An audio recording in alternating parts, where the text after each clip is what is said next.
What's up, everyone? Happy Friday. You made it. It's the Friday Live with Lauren show. I'm Lauren. If you haven't been here before, welcome. We're so glad you're joining us on Good Friday. If you have been here before, you know the deal. You know what I'm going to ask you to do. Would you please share the show? Did LinkedIn tell you we were live? This is the episode that your friends are going to want to hear. They're going to want to take notes. Obviously, there's a replay, but share the show. Let some people know we're live. Help us out. And then while I'm bringing our guest on, I want to know, where are you joining us from? I am Boca Raton filming. It's beautiful outside. I was at the beach earlier in the week. It's gorgeous. So tell us where you're joining us from. We'll talk about that. And then, as you all know, you can ask us questions in the chat today. We want to know, we want to answer, we want to support you. So let us know how we can help. And then without further ado, let me bring on our special guest today. I have Miss Chenae, recruiter cousin, or registered trademark. We got to get that on there. There you go. We got to get that on there. Erkerd. I said that right? Yeah. God, I got so nervous right before I did it. I even asked before the show.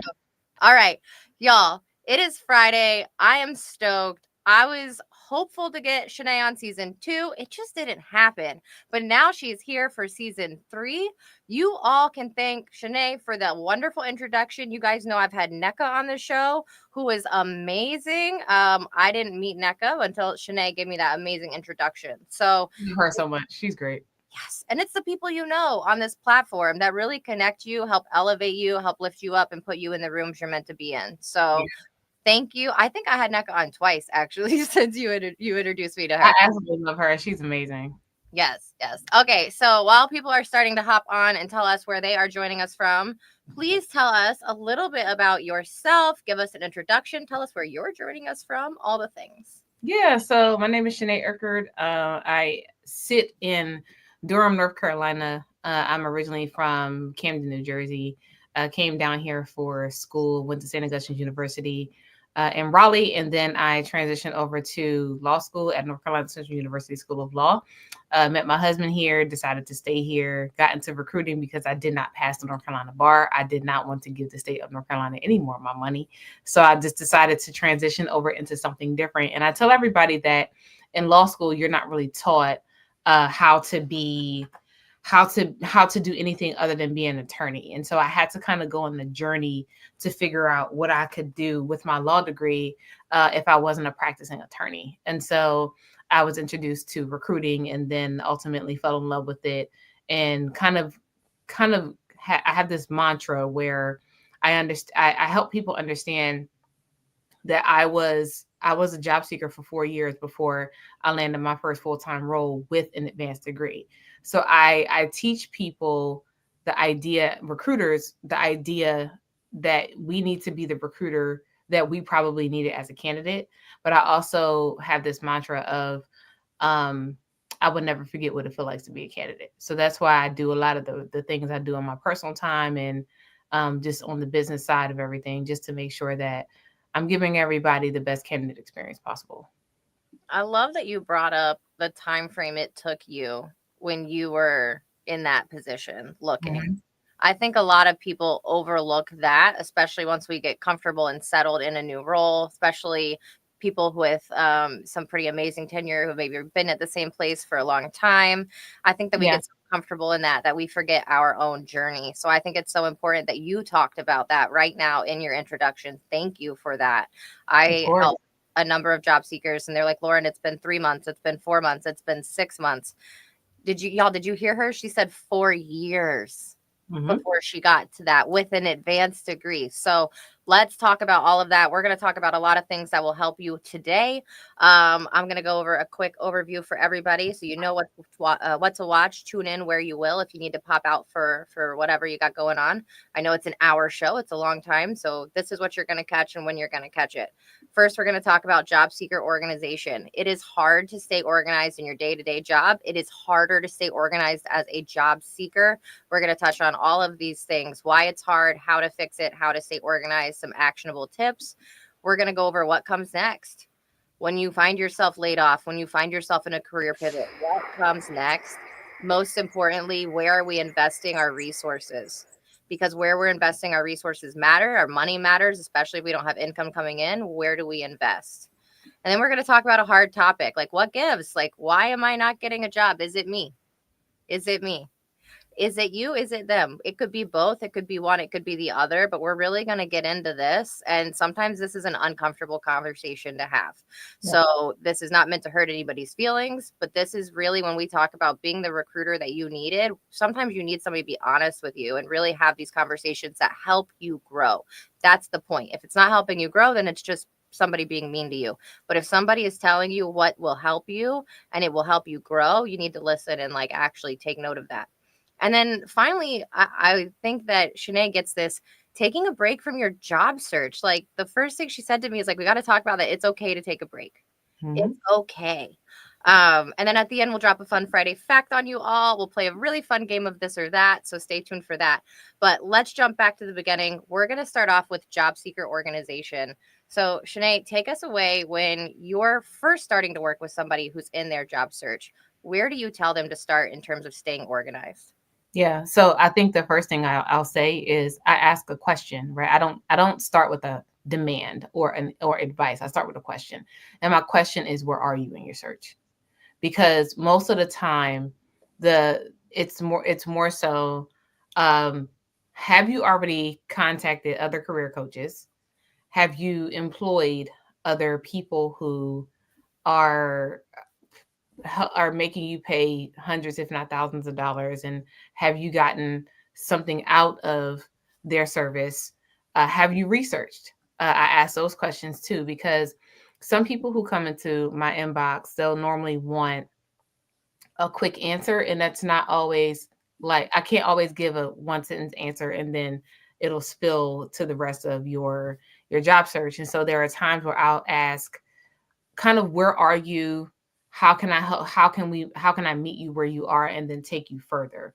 And most of the time I'll ask where they are because I want to know if you're frustrated. I want to know if you're mad. I want to know if you're sad. I want to know how you feel, because I can't help you and give you advice if you're not honest with me about how you're feeling in your search. If you're frustrated, say that.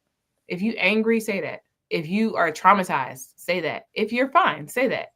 Right? It's being able to understand the emotional part of a job seeker, so then that way I can point you in the right direction. The next thing I do is, once I figure out where they are personally, whether it's like mentally, and sometimes even for some people spiritually, once I figure out where they are and physically, can you work fully remote? Can you go hybrid? Do you want to go back into the office? I ask all of those questions. Are you open to relocation and stuff like that? Then when we're trying to organize a search, I want to understand, what do you want to do next? Because another kind of general question that I'll get in my inbox is, I'm looking for another opportunity. Do you know anybody hiring? And the first thing I'll go is, for what? Like, I promise y'all, behind my screen or behind my phone, whatever screen I'm looking at, I'll literally go in my head, for what? And sometimes I'll read my messages to my husband and go, babe, tell me if this makes sense. Because I try to look at it from a different lens. And the lens of the job seeker is, I don't think job seekers are asking specific enough questions to people who they need help from. And so then we have to pull out information from you. And now there's a mental circus that we have to do with you, which then will cause people to say, now you have to book me for time. Now you got to pay me, because now I'm having to pull out information from you. If you would have just given me all this information up front, or some type of idea up front, then it would be easier.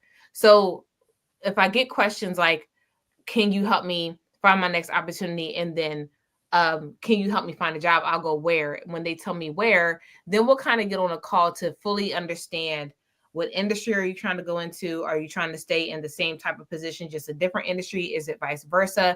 I ask all of those questions, and then I give people advice. So a lot of my sessions, or just my quick, even if I'm giving a quick audio message, is to genuinely understand where you are. Then I can give you that advice, and that advice would then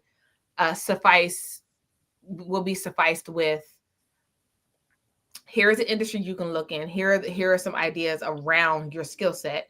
And then let's see if we can figure out if your resume matches with, let's say, 1 to 2 different job titles that you're trying to go into. And then I kind of baby step you from there. Yes. I look at this like you think of an intake form at a doctor, right? You're not going to go to a doctor and just walk in and them know nothing about you and you don't tell them what's wrong and they just say, okay, you're diagnosed, take these pills, you'll be better in 6 to 8 weeks. That doesn't happen. And it's the same with working with somebody like you. We have to know all of the background, all of the basics. I need to know not just what you're feeling now, but where you've been. Because I don't want to backtrack on what you maybe tried or been there, done that, or maybe you don't want to do it. And to your point about what do you want to do next, I would like to know if you see this as often as I do. I'm finding a lot of people who want to make some sort of pivot. So it's not the obvious answer. And I'll have somebody reach out to me. This just happened to me. Somebody reached out to me. They're like, hey, Lauren, I got laid off unexpectedly. This is my resume. Let me know. And somebody I actually know in like real life, met through LinkedIn, but know this person. I was like, okay, cool. Let me look. Set them up. I think all these jobs would work for you. I have some connections here. Let me know. The next message back to me was, no, I actually want to pivot. I don't want to do this anymore. Well, why didn't you lead with Why that? didn't you say that? Why? Like, I did all of this work because I know you and I'm trying to be helpful. And then it's, well, I really don't want to do this anymore. So to your point, and anybody watching, please know that what you want to do next is super important for the person who's helping you out. Yep. I think that's super important. How are you instructing job seekers to really not just track the jobs that they've applied for, but the communication back and forth with those hiring managers and recruiters? Yeah. So I will say it is difficult to get in touch with both. Mm-hmm. It is. It just is. It's hard to get in touch with hiring leaders because unless the hiring leader actually puts their position, the position that they're recruiting for, on LinkedIn and says, my team is growing or I'm hiring for this, you'll pretty much never know who the hiring manager is until you actually meet them in that step of the process if you make it to them. In conjunction with that, you'll also not know who the recruiter is unless the recruiter says, I'm recruiting for this position. I'm looking for candidates to fill this role. Go ahead and apply to this role. So when you get lucky and you can decipher who's the recruiter versus who's the hiring manager, I think one of the things that I teach people to do is, first of all, apply to the role. Please apply to the role. Apply to the role. And I say that because I say this with the understanding that I am an in-house recruiter. I've never been an agency recruiter. Some agency recruiters will tell you differently. Agency recruiters will probably say, send me your resume, and then I'll kind of shoot your resume around to figure out if I can get some hits with the different companies that my agency is contracting with in hopes that we can find you a role and I can present you with that role. Us in-house recruiters will say, apply to the role first. I will look at your qualifications inside of our applicant tracking system, our secure applicant tracking system. And then if your qualifications meet what the hiring manager is looking for, I will then send you over to the hiring manager for further review. When you are applying to these roles directly on the website, I always tell people, start networking with people who already work with the company. Whether they're a hiring manager, if they're a recruiter, it doesn't matter. They could be, you never know, you may stumble upon the VP and not even realize you're talking to a VP. I would just start networking with people and connecting with people who are in those spaces, especially those spaces you want to work in, so that you can fully understand the culture of those spaces, what the promotion track is like and all of that. Just start getting to know people, because if you start talking to people who already work there and they start giving you insight without them even knowing that you may want to work there, you may find out you don't want to work there. Exactly. So I think I will tell people that quite a bit. And I will also tell people, y'all, please come from behind your computers and start going to in-person events. If you have not, please come from behind your computer and start going to in-person events. There are plenty free events in the country that are happening all around where you should be able to get to at least one. So I do think it's important that we get from behind our computers, because we've been in this virtual space for some time. And I think we're losing the human touch and the human aspect of being able to go up to someone, a circle of people, and know how to network with people. I've met some TA managers and some former colleagues and hopefully future colleagues that just from going to Afrotech. I've met some people from going to Thanksgiving and going and going to like Mixer Cloud and all these different areas where I'm able to meet people in person. And part of that is just because while I have a big network, it's really important to be able to still get in front of people and actually talk to people. So that's what I would say. I love that. Your network works for certain things, but the people you know in person and the people who pick up your phone calls and things like that, it's a different level. Yep. And there's networking events everywhere and they're free. There's so many, like, don't get me wrong, there's paid events and things and conferences you should go to too. I'm not knocking those, but there's so many free events. There's a recruiter friend of mine, Emmy, who was on the show. She's coming into town next week. We're going to a free one in Fort Lauderdale. And it was free to, all I had to do was register. I have 2 tickets and we're going to go down to a networking event. Will it be worth my time? I don't know. I haven't been to this one before, but I'll never know if I don't go. And y'all, it's just like Chenae said, it's so important to get out, get in front of people and really remember what it's like to do it in person. I'm so comfortable on this camera. I could go live every Friday, do this, whatever. When was the last time I was on stage in front of people and I had to talk live? I don't know. Don't ask me to do it right now. I would be so nervous. So think about it in that sense. Go out and get out there. All right, we're going to move on to topic number 2. I think this is really relevant for a lot of people right now. Layoffs are still happening. There's a lot of people finding themselves without a job and not knowing what comes next. And a big part of this that we want to talk about is where to invest your resources. You might have limited funds coming in. Hopefully, if you were laid off, you got some sort of severance package or something like that. But where do you invest and what comes next? So when somebody's coming to you and they're at this stage, not just what do they want to do next, but kind of let's touch on that emotional part of it of somebody's kind of hit that rock bottom in their opinion. How do you coach them through that? So anytime somebody hits their rock bottom after they've been laid off, it's most of the time, I cannot speak for everyone, so I'll just say most of the time it's because you have most likely put your identity into what you were doing. And I am a firm believer in Chenae or recruiter cousin, whatever you call me, will carry Chenae or recruiter cousin whatever room I'm in, right? So I don't show up as I am Chenae Erkerd who works for this company. I'm Chenae Erkerd regardless of where I go. And so if someone is at that rock bottom type of place, it's most likely, and if we're gonna have a real conversation, you probably put your identity and your all of yourself into that one company, right? Which depending on where you were in the company, is probably because you were trying to be promoted, get a lot of bonuses, climb that ladder in some way. The downside to that is when you put your 100% all into that one company, when it's gone, you don't know where to put a thing that you're carrying. So it's just like if I have this chapstick and I have this Eventbrite speaker, and then I have this remote, and then I have this mouse that's in front of me and all these different things. If I put all of my identity and all the things that I'm doing and I'm all of the accolades that I'm gathering and all of the, I literally have a whole bottle because I love these, by the way. If I have all of this and I'm gathering all of this stuff, right? Shout out to Snapple. Y'all make a great peach tea. All these things, if I have all these things and all of the accolades and the promotions and the identity, and I'm holding it and I'm only giving it to this particular thing, if once that entity is taken away, I'm still holding it. So now where do I put these things?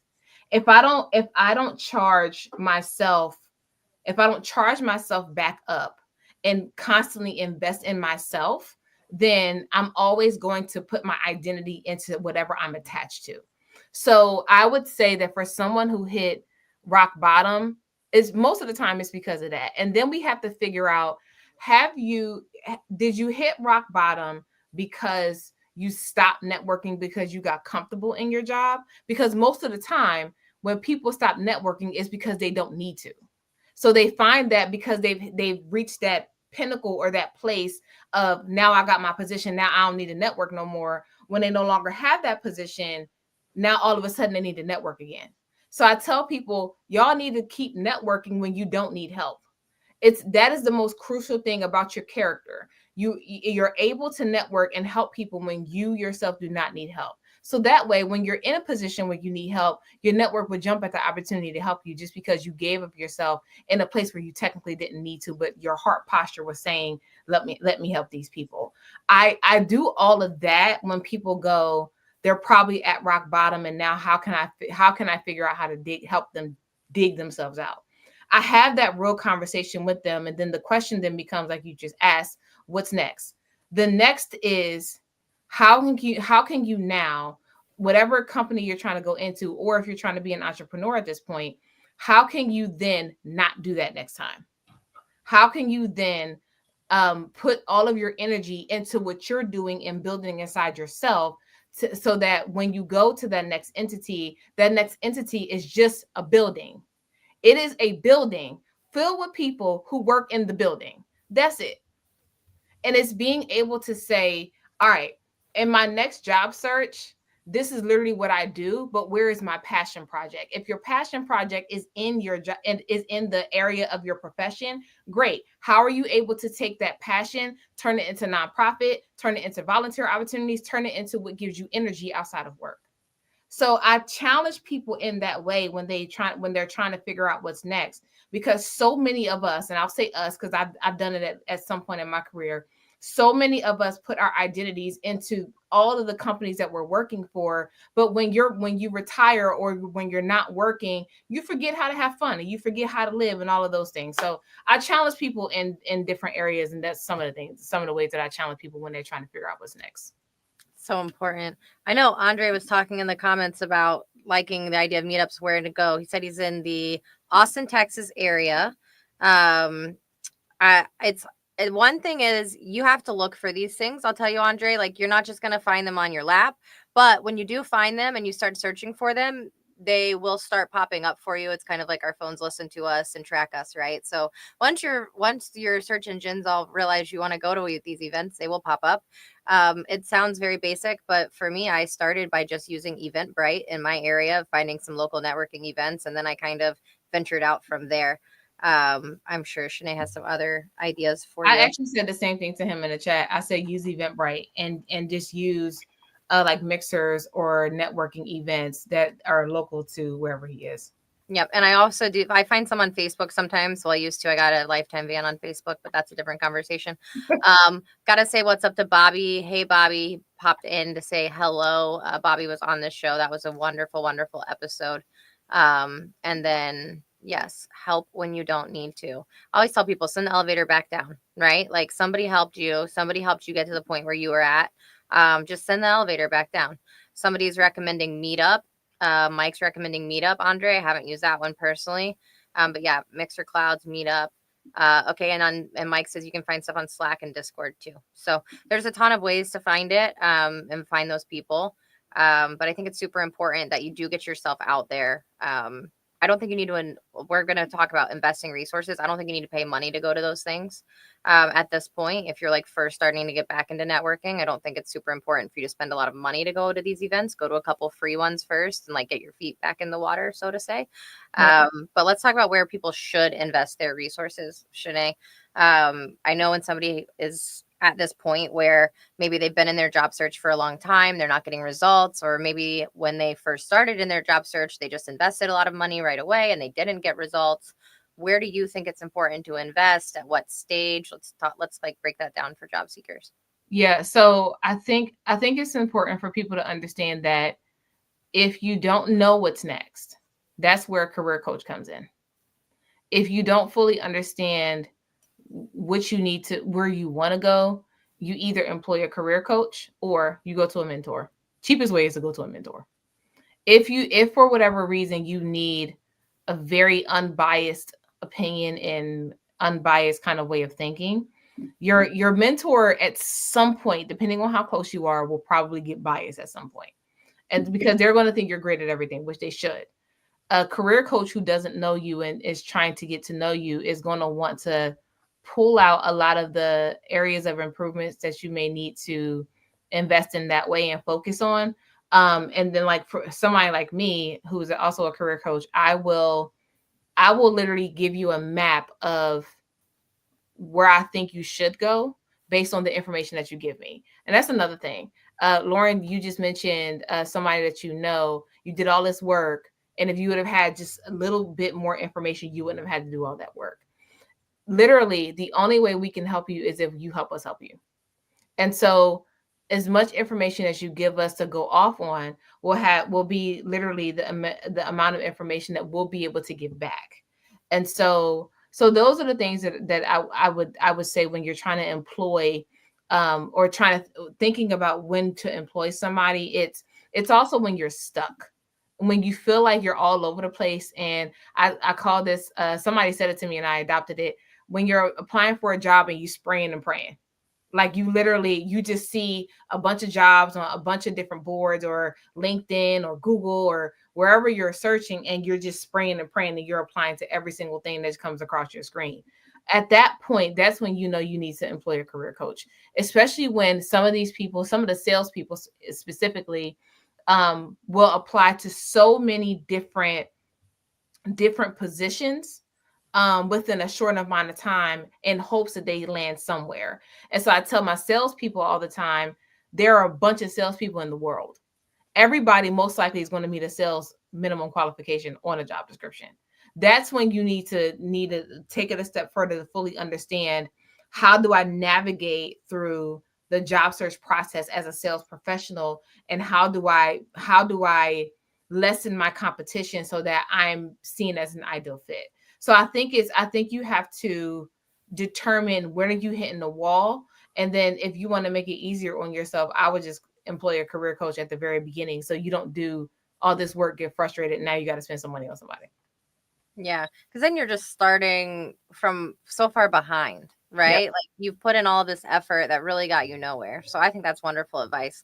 Here's another recommendation, afrotech.com/events. So all over, coming up, Dallas, Charlotte, and Seattle. I know we have some more people watching, so hopefully that helps some people with where to go and where to find your next event. Here we go. Another one. Boom, boom. Look at that. You found that while we were live. Mm-hmm. And You're so better than me. Yeah. If you go on Eventbrite, there is a bunch of, like, I'm looking at free events now. So all you have to do is go on Eventbrite, search by your location, or search where it says online. And that way, your area will pop up. Yes. Another thing I want to talk about, where to invest. I know you brought up very briefly, but sometimes people think, and what comes next, they start thinking about maybe going into an entrepreneur mindset and starting their own business, their own thing, which is totally viable and a great option. But if you're going to do that, you should be ready to invest some resources into that, into really understanding what it is you need to get into, all of the things. I think that a lot of people just say, oh, I'm going to get an LLC tomorrow. We're going to be good to go in business on Monday. Like, yes, but no.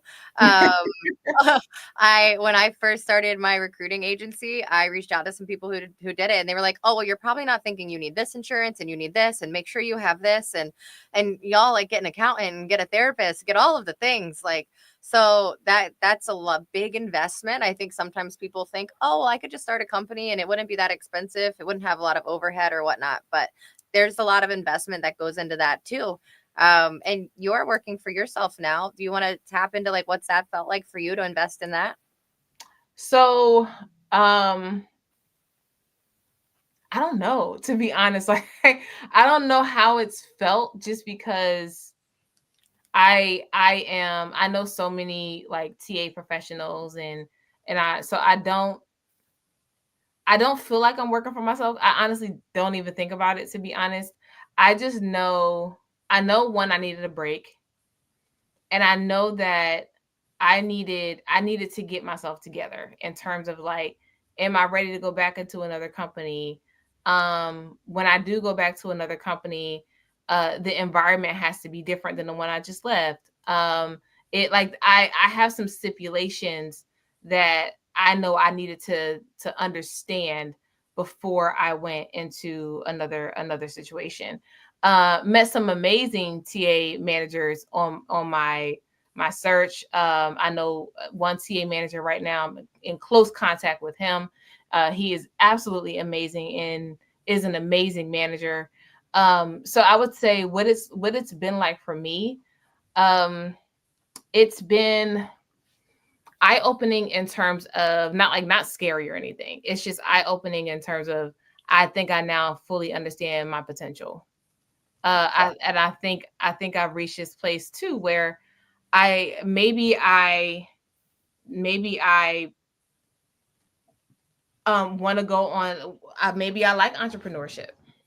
Maybe I would like to do both entrepreneurship and working for a company, especially within it's specifically within the bounds of compliance, right? And rules and policy and stuff like that. Maybe maybe I understand what I can do in terms of stretching other people. Um, one of my mentors, asked me to help her with something, and to be honest, being behind the scenes of a thing feels like a break because like you and me were always in front of the camera. So putting this person in front of a camera versus and me sitting back and teaching her how I've done it, it feels, although I'm making momentum with her as a client, it feels like a break. Like it feels like I don't have to be doing this all the time.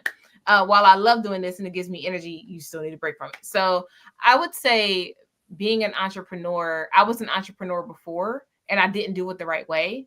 I just knew I registered in LLC with the state of North Carolina, and I just knew like, okay, let's just do this. But I didn't know I needed to trademark, and I didn't know I needed to do all of the protecting yourself legally that businesses need to do when they decide to go public. And so I learned, even while I was with my last company, I was already going through the trademark process, and I was already doing all the things to make sure that the brand itself was protected and nobody could steal it, and all those things. So I don't necessarily think about how I feel as an entrepreneur, because if to be honest, if I think about it too much, it's going to drive me nuts. So I try to stay on the positive side of it and see the light, and being able to now freely connect with people and encourage people. Yeah. Mike, you're right. Very yes, but no. The tools, the domain, your website, your logo, all of those things are very stressful when you're first starting. We got a question. I want to bring this up. Have you ever worked with someone that has an industry blacklisting? What would you do in that situation? Aaron, I personally have not. So I do not have a good answer for you. Chenae, what about you? I would ask a follow-up question, Aaron. Industry blacklisting, does that mean you signed something that made you blacklisted and you didn't realize you were being blacklisted after you signed that thing? That would be my follow-up question, because some people, they don't know they're being blacklisted. Let's say you're handed a severance and you didn't read the severance in full. If you sign that severance, you don't realize that you're being blacklisted because you didn't read it in full. So I would ask that question. Did that person sign something that says that in turn, like you were blacklisted from that? If so, I've never worked with someone who was outright blacklisted. I work with people who felt like they were blacklisted. Because some people, they could have pissed off the wrong person in the company, and that one person or people know a whole bunch of people, and their name got around, and then all of a sudden they can't get a job at another company. So I have worked with those people, and I have seen those people get to the other side, and I have seen where people have managers will take a chance on people and not necessarily listen to the gossip and all of that and all those things. So I have seen it where people feel like they were blacklisted and they eventually got a job. But that's a place where you just kind of have to get through it. It's not a straight answer, but it's going to be one today. Nonetheless, I will just say that I think it's important that if you stood up for yourself for a cause, that could blacklist you. If you said the wrong thing to the right person, that could blacklist you. It's literally, I feel like sometimes based on the situation, blacklisting can be dependent on, I see it. They may have been found out to be a whistleblower in the company. If that's the case, that could very well mean that then the question is, if they were a whistleblower, did they whistleblow confidential information? Right? There are so many layers to that. And so if any of these things, in any of these scenarios that we're discussing, if that's the case, then if you are a whistleblower, you have to understand the consequences of being a whistleblower, right? You might have been right. You might have been absolutely right. You might have been exposing some stuff. You might have been doing all of that. But you have to understand the consequences of what you felt like standing up for what was right. I always tell people, this is my motto: being a Black woman in corporate America comes at a cost, especially when you stand up for yourself. Being a Black woman in corporate America and standing up for yourself comes at a cost. You have to decide whether that is a cost you can afford. And that goes for anybody. If you're a woman in general, if you are an entry-level employee, if you are someone who is on a visa, whatever demographic you fit, understand that I say Black woman because clearly I'm a Black woman. It's understanding that when you speak out of turn, no matter what it is, it comes at a cost. You have to decide whether that is a cost you can afford. If you can afford it, then here's where my spiritual side comes. If you can afford it and then you feel blacklisted, as long as God is on your side, can't nobody blacklist you. I am hands down, ain't nobody gonna tell me different. If you are not spiritual, if you can afford it, if it's right for you, whatever opportunity comes next is going to be for you. What's for you is for you. It's going to be for you. But if you were not strategic about being a whistleblower and or speaking up for yourself, or whatever the thing is, if you were not strategic and you didn't think clearly about it, it is going to be hard for you to overcome. But it's not impossible. I don't think anything is impossible for you to overcome. We see prisoners, we see ex-cons and all kinds of people start businesses and get hired in other places all the time. I'm not going to say what I really want to say because I'm public right now. I can't go political, so I'll stay there. But I will say it's not impossible, but it can be challenging.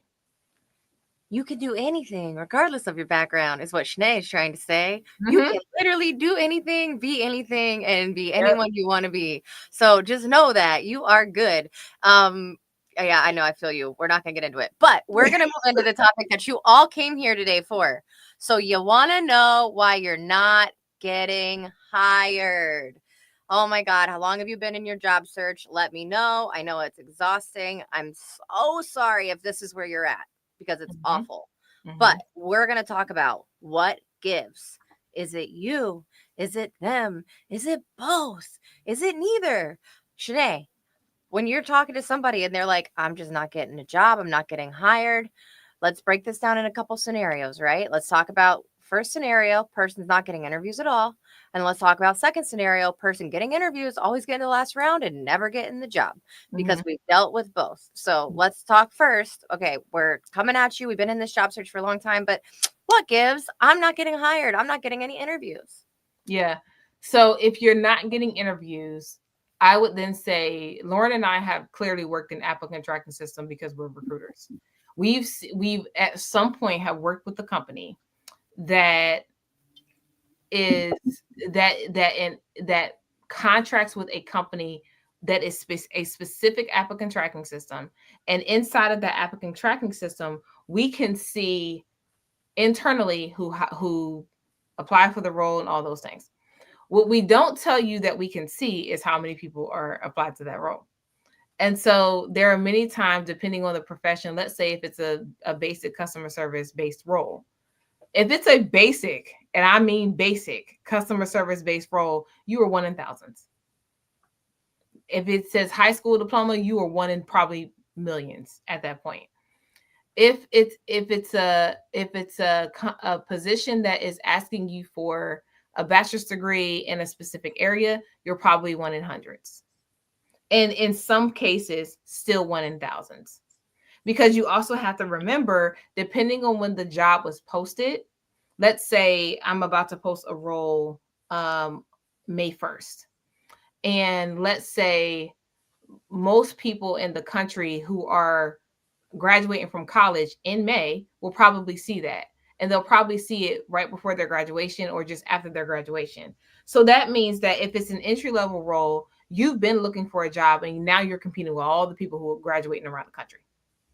So then the question then becomes, well, how do I stand out? Right? Because that's really what it is. It's, I'm not getting any interviews. Well, Chenae or Lauren, how can I stand out amongst all of these people? Here's where the in-person networking comes in. And here is when you're on LinkedIn and you just connecting with people and you meeting people and you helping different people and you getting to know people.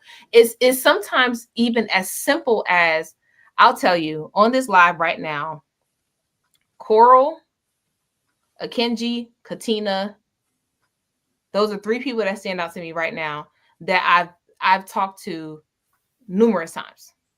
Akenji and I used to work together. Coral has been on a networking call that happens on Fridays at 1 p.m. Eastern Standard Time. Almost every Friday that I have been on it. And then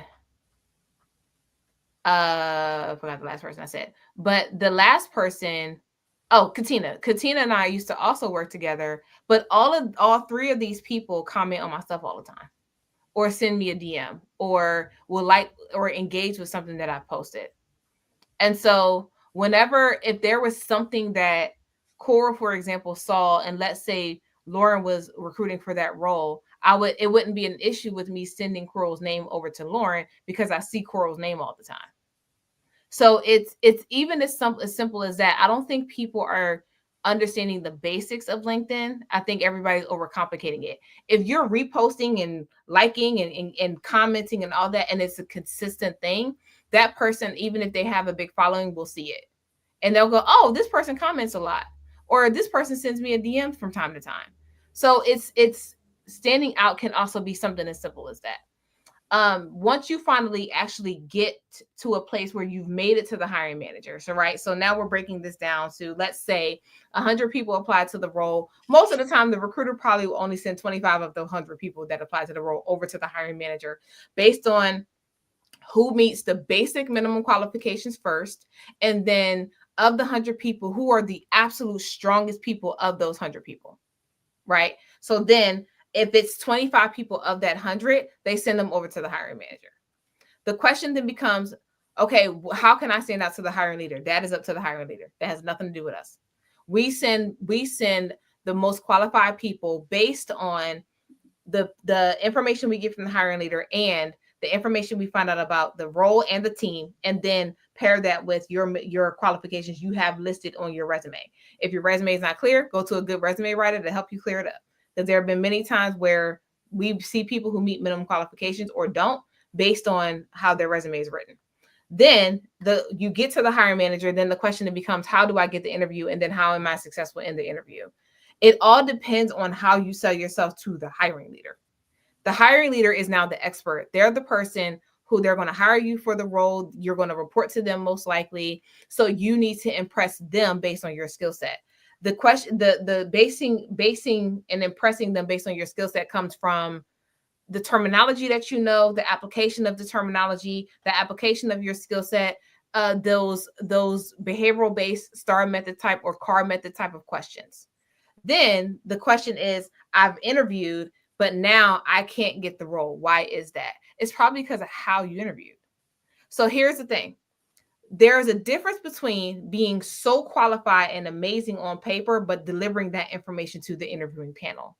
If you can't deliver that information to the interviewing panel and have a conversation and be the subject matter expert in your own skill set, it is hard for them to believe that you'll be successful in the role that you're being hired into.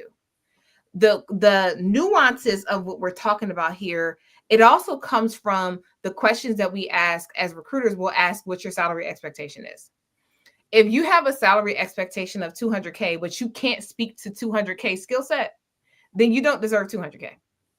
I don't care how qualified you may be on paper. I don't care how qualified you may be in the job. There is a skill to convincing people that you deserve that amount of money. It is totally understood that not everybody has that skill, which is why you have to practice it. So I've sat in many debriefs and talked to many different hiring managers where I've prepped candidates. They did great with me. they get to the interview and then they tank. And I've literally told them exactly what to say to these interviewers. So when I get to the interview and I see the interview feedback, I'll go, well, what happened? Because this person was ready. They did great in their screenings and all of that. And how did we get to this part? They could have been thrown off. They probably waited to the last minute to fully prepare. There's a lot of different nuances that come with that. If you got to the last part of the interview, the final stage, and you didn't get the job, it is also not always how you prepared. You could have done great. And it could have been one small thing that one other person had above you. Yep. And that is not something that any one of us can explain. That is up to the hiring leader.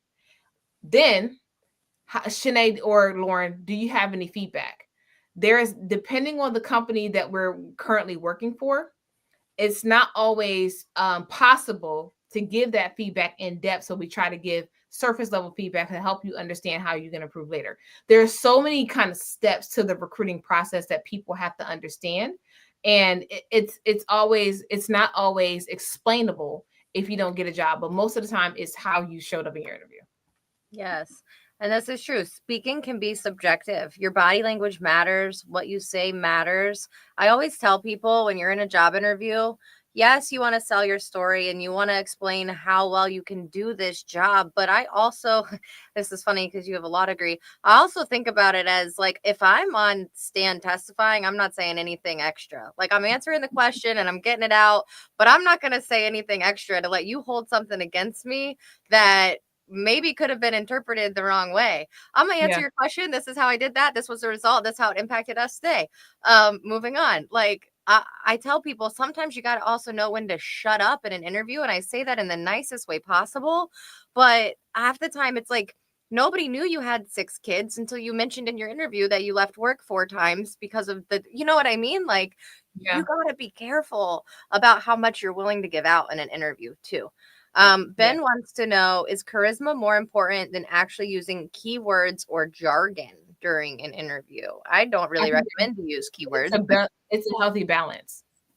I think it's a healthy balance, to be honest. It's keywords or jargon, like that's cool, but if you don't gel well with the team, you're probably not going to get hired. Like it's being able, and they have to like you too. Like you can't be so smart that you're not relatable. Like one of the things we say in the Christian community is we say you can't be so heavily bound that you're no earthly good. You can't be so smart that you're a jerk to people. One of the hiring managers I used to work for, he used to say, when I recruited for him, he would say, Chenae, he was a corporate vice president. He would say, Chenae, I don't want assholes on my team. And he would say it all the time. He would go, you can be smart and you can do the job, but if you're a jerk, I will not hire them. And I respected that. And so I think it's being able to have a personality and have fun in your interviews while also making sure you are relaying your skill set. So Andre, you had it up earlier. He said speaking can be subjective, is based on one's interpretation. Absolutely. So if one interprets you as someone who is too confident or too this or too whatever, and all you're trying to do is impress the interviewer, you then have to decide if you want to work there. If your personality is not gelling with the company, or how you're trying to relay your skill set is gelling with that particular team or hiring manager, you then have to ask yourself if that was actually the right position for you to work in. And that's okay. Yeah. Daniel says it must come natural to you and the audience. If you brought up an acronym just to sound like the smartest in the room, it will play against you. Mm-hmm. You don't want to be the smartest one in the room, especially in your job interview. I know you think you want to be the smartest one in the room, but you don't.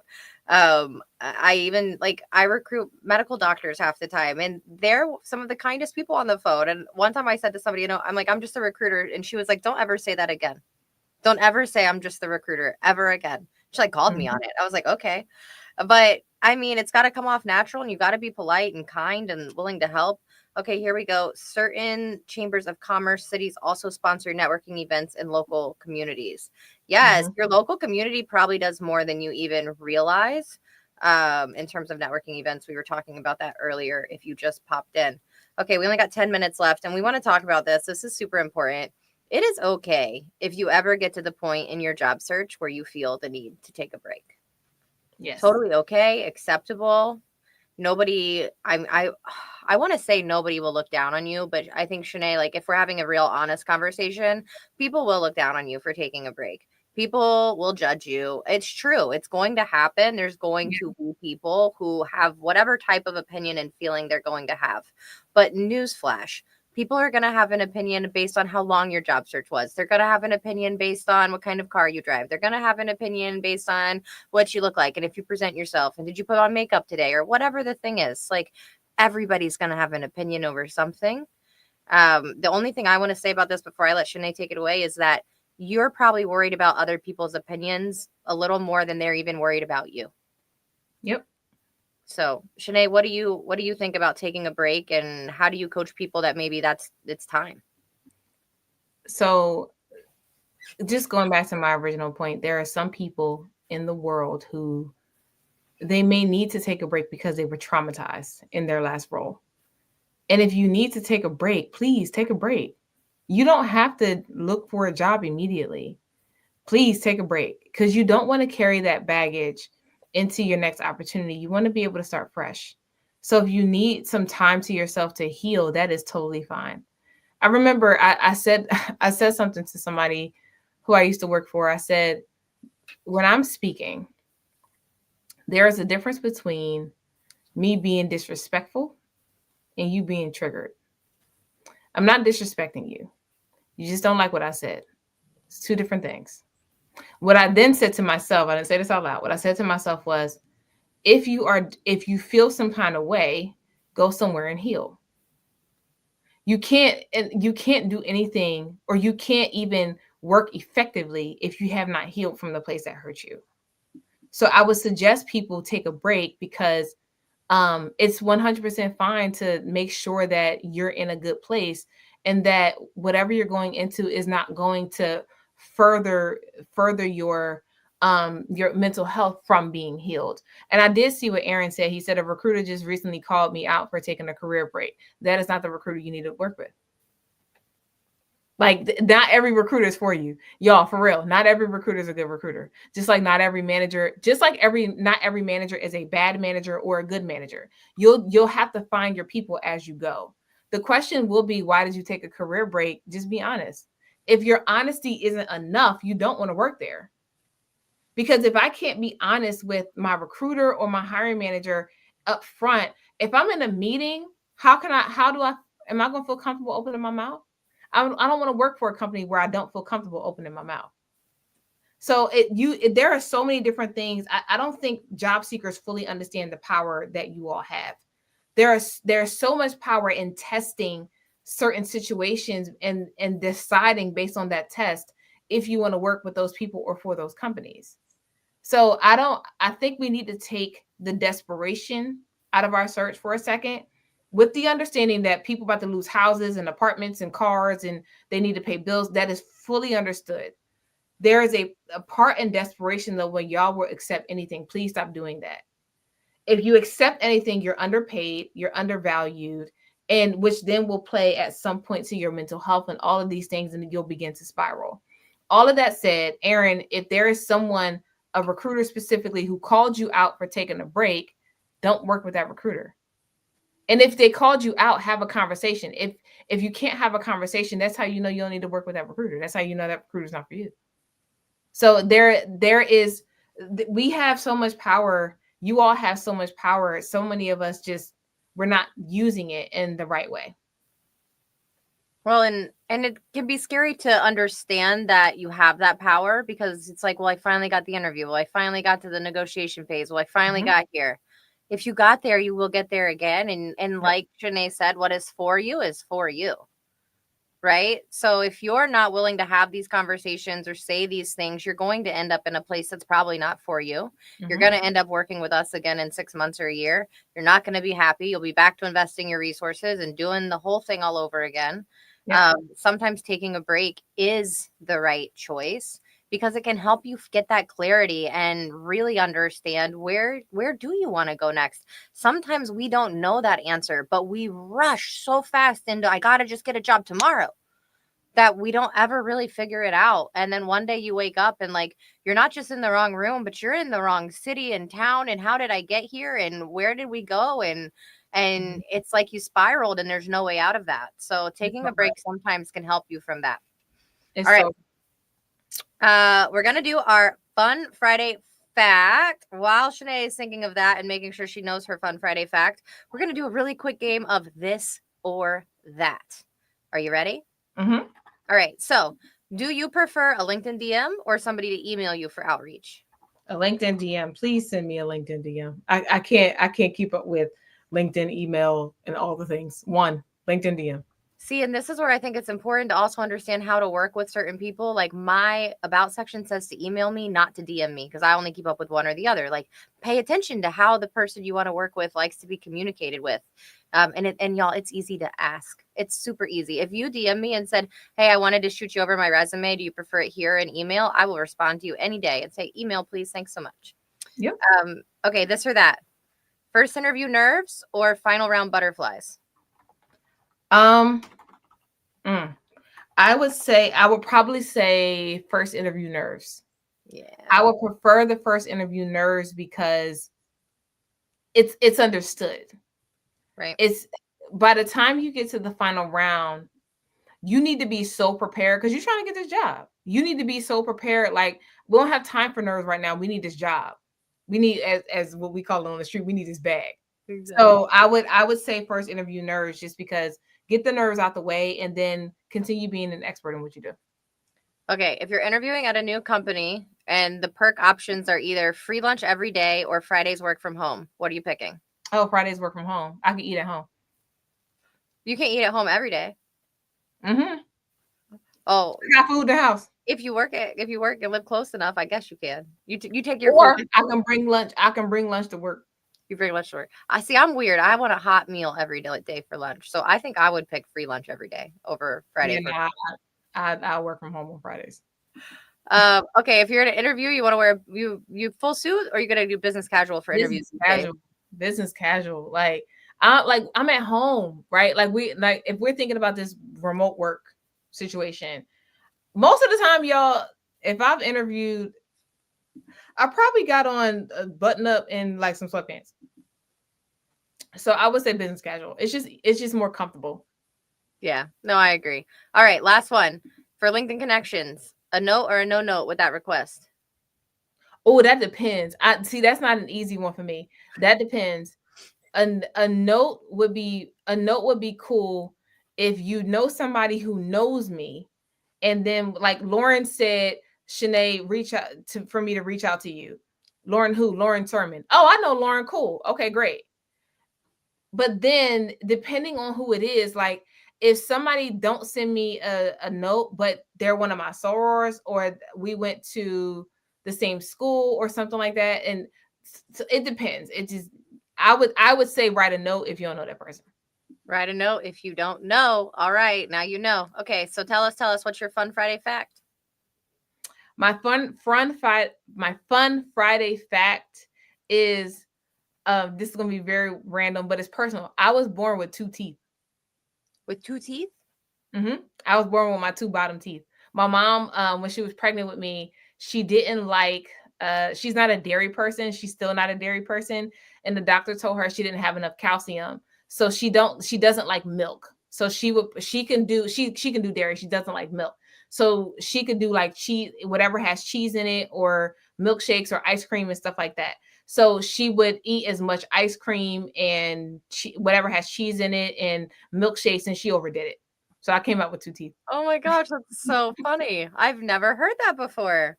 Well, yeah, I've seen people on the news that will be like, newsflash, this baby was born with 2 teeth. And I was like, oh, that happened to me in 89. All right. Well, that wasn't on my bingo card for 2025, but I learned something new today. I hope if you're here, you learned something new and you enjoyed it. Chenae, any final words for the people?